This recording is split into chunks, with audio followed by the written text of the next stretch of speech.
کہ کبھی آپ لوگوں کی باتوں سے یہ نہ ہو کہ اپنی خواب کے پیچھے نہ جائیں. دنیا ہمیشہ وہ چیزیں کہے گی جو ساری دنیا کرتی ہے، لیکن جب آپ کوئی ہٹ کے چیز کریں گے تو دنیا آپ کو ڈسکریج کرے گی کہ یہ نہیں ہو سکتا. تو پہلے تو میں یہ آپ کو بتا دوں کہ اللہ نے انسان کے اندر وہ طاقت دی ہے.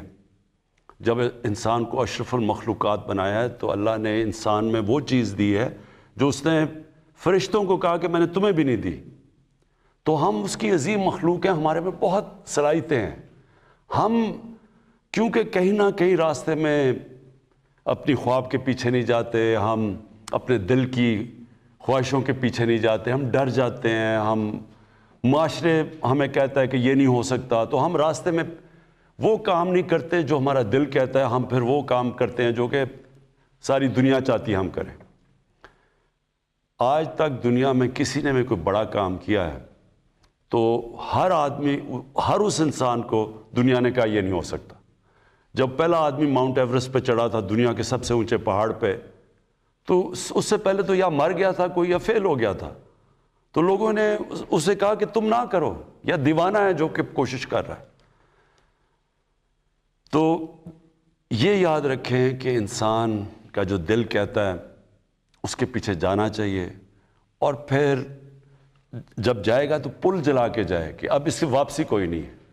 یعنی اگر میں نے یہ فیصلہ کیا ہے کہ انشاءاللہ یہ ہمارا مدینہ کے ریاست کے اصولوں پہ ایک عظیم قوم بنے گی، تو اس کے بعد کوئی دوسرا راستہ نہیں ہے.